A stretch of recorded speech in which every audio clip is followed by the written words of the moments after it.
सनातन धर्म माँ के विषय में क्या कहती है। प्रिय दर्शक, हमारे YouTube चैनल में हार्दिक स्वागत है।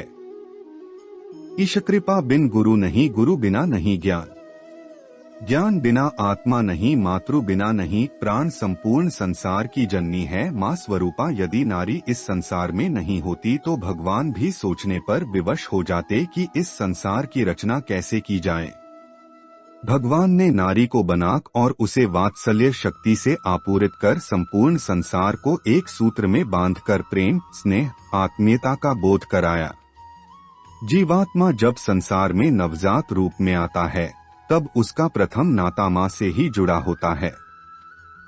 माँ शिशु को पूरे 9 माह अपनी कोख में रखने के बाद असहनीय पीड़ा सहन करते हुए संतान को जन्म देती है और इस संसार में वृद्धि की प्रमुख कारक होती है।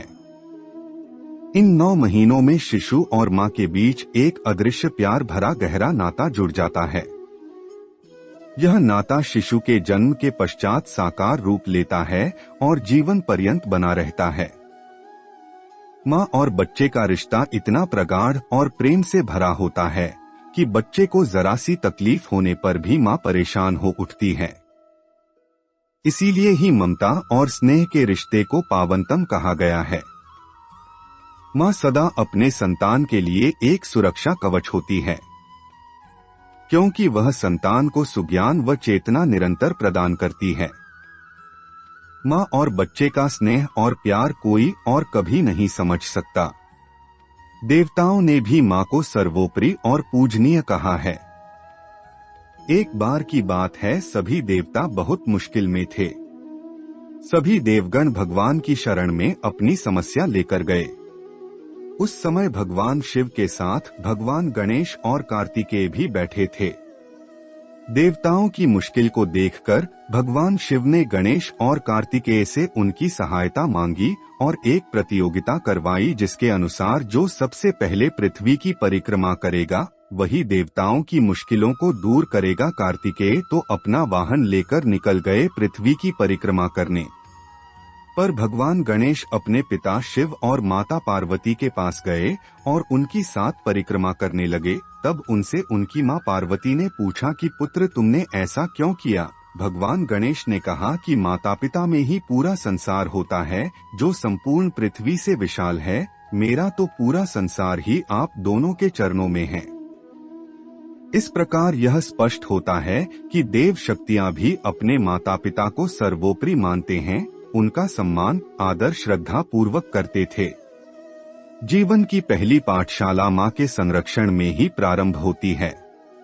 बाल्यकाल में माँ ही सबसे प्रिय मित्र हुआ करती है। संतान के साथ खेलना कूदना, पढ़ना चलना सिखाना, रात रात भर जाग कर संतान को लोरी सुनाना, बात बात पर डांट देना और हर बात पर प्यार की झपकी देना, उंगली थाम कर बाहर घुमाना, यह समझाना कि देखो बेटा, यह रास्ता सही है और यह गलत, अच्छे बुरे का भेद बताना। जीवन में बालक को सुदृढ़ बनाने के लिए माँ निरंतर ज्ञान व चेतना से आपूरित करती रहती है। उस माँ के प्रति, उस जननी के प्रति जितनी भी कृतज्ञता व्यक्त की जाए कम है।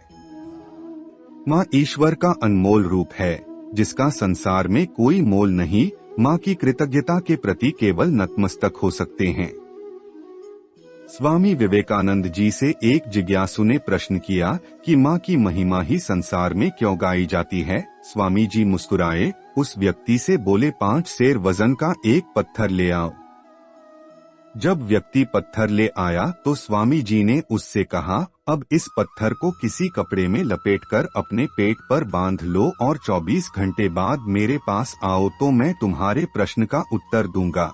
आदेशानुसार व्यक्ति ने पत्थर अपने पेट पर बांध लिया और चला गया।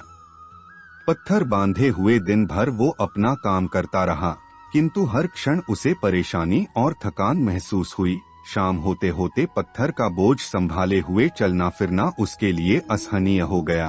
थकामांदा वह स्वामी जी के पास पहुंचा और बोला, मैं इस पत्थर को अब और अधिक देर तक बांधे नहीं रख सकूंगा। एक प्रश्न का उत्तर पाने के लिए मैं इतनी कड़ी सजा नहीं भुगत सकता। स्वामी जी मुस्कुराते हुए बोले, पेट पर इस पत्थर का बोझ तुमसे कुछ घंटे भी नहीं उठाया गया, और माँ अपने गर्भ में पलने वाले शिशु को पूरे 9 माह तक ढोती है और गृहस्थी का सारा काम करती है। संसार में माँ के सिवा कोई इतना धैर्यवान और सहनशील नहीं है, इसलिए माँ से बढ़कर इस संसार में कोई और नहीं। सामान्यतः हम सभी का ध्यान अपने जीवन की खुशियों या अवसरों के बजाय कमियों और समस्याओं पर ज्यादा होता है। जिस तरह से एक सफेद कागज पर बीच में काला बिंदु लगा दिया और अनेक लोगों से पूछा तो लगभग सभी ने यही जवाब दिया कि इस कागज पर काला धब्बा है, और उस विशाल सफेदी का जिक्र ही नहीं किया। कभी विचार कर एक सूची बनाएं कि जिनके लिए मैं कृतज्ञ या आभारी हूँ। जैसे मेरे पास आँखें हैं, सोचने के लिए दिमाग है, मैं अपने हाथों से काम कर सकता हूँ, पैरों से चल सकता हूँ, अर्थात शरीर के भीतर कर्मेंद्रियों ज्ञानेंद्रियों का भाव चिंतन चेतना सर्वस्व रूप में माँ के गर्भ से ही पल्लवित हुई है। जन्म लेने के बाद माँ के चिंतन से ही घर परिवार मिला और उसके सुसंस्कारों से शिक्षा ग्रहण कर पाया। उसी के फलस्वरूप इज्जत है, कोई प्यार करने वाला है, आदि आदि। मैं आभारी हूँ उस परम पिता का जो इतने तरह के सुखों से अभिभूत हूँ। दूसरी तरफ अपनी तकलीफें लिखने को कहा गया तो सब आश्चर्यचकित हो जाते हैं जब उन्हें ये एहसास होता है कि हमारी तकलीफों की सूची कृतज्ञता की सूची से बहुत ही छोटी है और लगभग नहीं के बराबर है। इसके बाद उन्हें एहसास होता है कि वे ढूंढकर समस्याएं निकाल रहे हैं, जबकि जीवन में खुश होने के लिए बहुत कुछ है। यदि आप कमियां नहीं खुशियां ढूंढेंगे, समस्या पर कम समाधान पर ज्यादा समय लगाएंगे, परिस्थितियों पर रोए नहीं, सुधारने का प्रयास करेंगे तो जीवन में खुशियों का विस्तार निश्चिंत रूप से होगा ही। उक्त सभी सुस्थितियां प्राप्त होती हैं जहां घर में मां बहन बेटी पत्नी का सम्मान होता है। वहां पर सैकड़ों सैकड़ों रूपों में लक्ष्मीमय स्थितियों का विस्तार होता है। इस चैनल का मकसद यही है, सनातन धर्म के प्राचीन रहस्य ज्ञान आप तक पहुँचे। उम्मीद है यह प्रस्तुति पसंद आई है। कमेंट में हर हर महादेव लिखें और ऐसे ही ज्ञान भरी बातें जानने के लिए हमारे चैनल को सब्सक्राइब करें, लाइक करें। धन्यवाद।